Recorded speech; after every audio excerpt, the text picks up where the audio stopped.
Kalau Kiai Wahab Hasbullah kemudian memutuskan untuk mendukung dekret Presiden 1959 untuk membubarkan konstituante hasil pemilu, Nahdlatul Ulama pada waktu itu adalah mendukung Soekarno. Dasarnya apa? Syariat, bukan yang lain.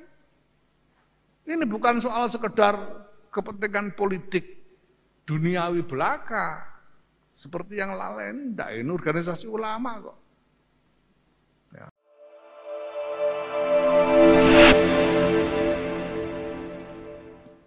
Kenapa? Karena Nahdlatul Ulama itu adalah organisasinya para ulama, didirikan untuk agama, didirikan untuk melaksanakan syariah. Maka semuanya harus ditundukkan kepada syariah. Dan semua keputusan-keputusan Nahdlatul Ulama itu, setiap keputusannya selalu didasarkan pada pertimbangan-pertimbangan syariah. Enggak boleh tidak. Karena NU ini bukan sekedar organisasi biasa. Enggak sama dengan perkumpulan arisan tukang ojek misalnya, itu enggak sama.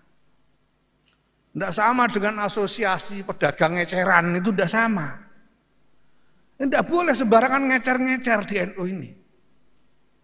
Semua keputusannya harus dilandaskan pada syariat, dan sejak dulu tidak ada keputusan Nahdlatul Ulama yang tidak didasarkan pada pertimbangan syariah. Jangan salah.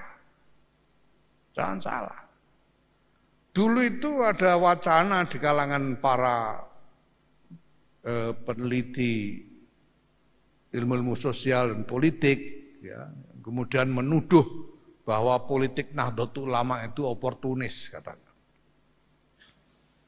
Karena berubah-ubah. Ya, itu kan ukuran ilmu masalih dunia itu. Ulama ini ukurannya syariah. Syariah itu ada parameternya sendiri. Ada cara yang namanya istimbat, itu ada metodologinya, istimbatul ahkam itu. Enggak pernah, memang enggak boleh. Jadi kalau misalnya dulu Kiai Wahab Hasbullah misalnya memutuskan untuk keluar dari Masyumi, itu landasannya pertimbangannya syariat, bukan yang lain.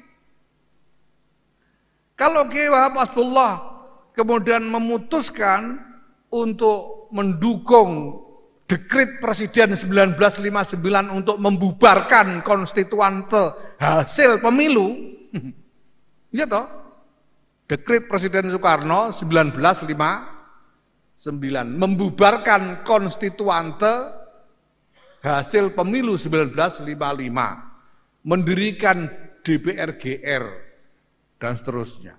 Keputusan Nahdlatul Ulama pada waktu itu adalah mendukung Soekarno. Dasarnya apa? Syariat, bukan yang lain.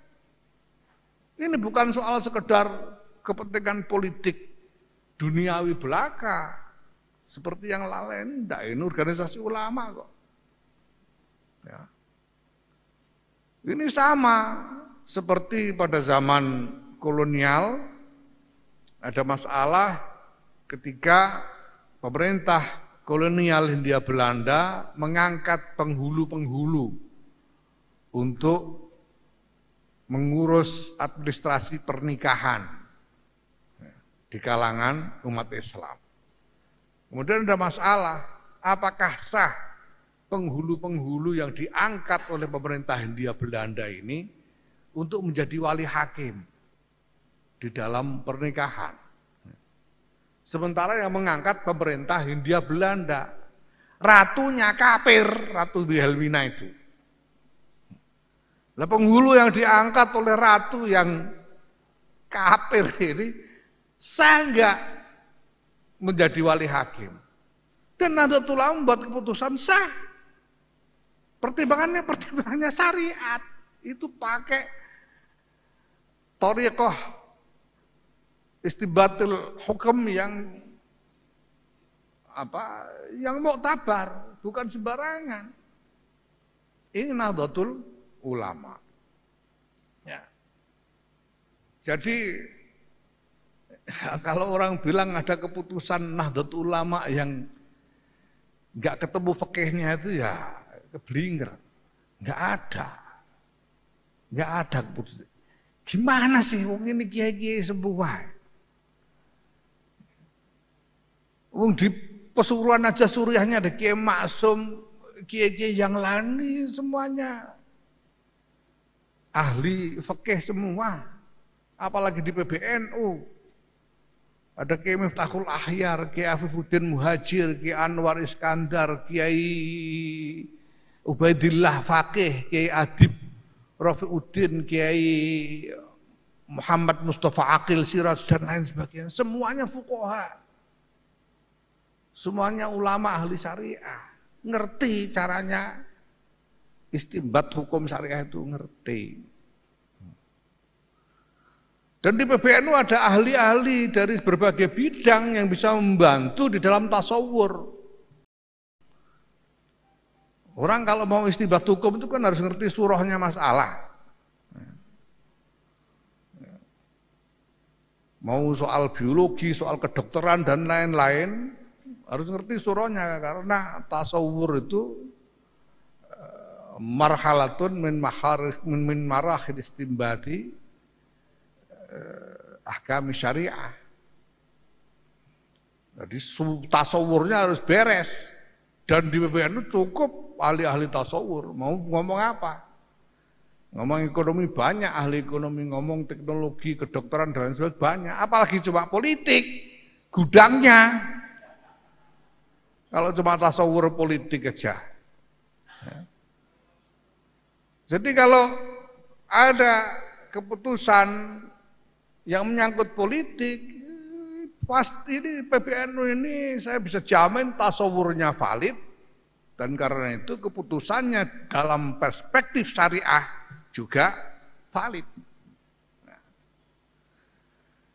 kemarin dalam pembukaan Kombes di Yogyakarta, di Pondok Pesantren Rafiq Yogyakarta, saya sampaikan bahwa lebih dari sekedar mengembangkan dan mengukuhkan prinsip-prinsip pengambilan keputusan berdasarkan syariat, Nahdlatul Ulama ini didirikan untuk membangun hukumah diniyah, untuk membangun pemerintahan dalam tanda kutip pemerintahan keagamaan. Ini luar biasa loh ini. Karena ini ada sekelompok orang yang merupakan orang-orang jajahan ini. Orang-orang jajahan. Yang martabatnya itu warga negara kelas 3. Orang pribumi itu. Di bawahnya Asia Timur asing kelas 2 itu. Yang kelas 1 itu baru kulit putih Eropa. Asia Timur asing ini keturunan Cina sama Arab. Makanya dulu itu, wah orang pribumi memang ketakutan sama orang Arab itu, karena kelas 3. Lah ini kok orang-orang pribumi berpikir untuk membangun hukumah diniyah tanpa ada kuwah sia-sia. Ini luar biasa ini. Tapi ini dibutuhkan. Kenapa? Karena kita tahu bahwa tabiahnya fikih itu pasti ada dimungkinkan perbedaan-perbedaan pandangan di antara para ulamanya dan itu biasa. Kalau hanya soal memberikan bimbingan keagamaan kepada masyarakat, kerjaannya kiai sebelum bikin organisasi ya memang itu. Memang memberikan bimbingan keagamaan kepada masyarakat, memberikan fatwa-fatwa kepada masyarakat. Sudah kerjaannya ulama sebelum ada organisasi. Lalu buat apa mendirikan organisasi? Karena ada kesadaran bahwa pada momentum-momentum tertentu pasti dibutuhkan konsolidasi tentang sikap keagamaan yang sama mengenai masalah-masalah tertentu di dalam masyarakat. Itu gunanya organisasi yang menjadi perwujudan dari hukumah diniyah.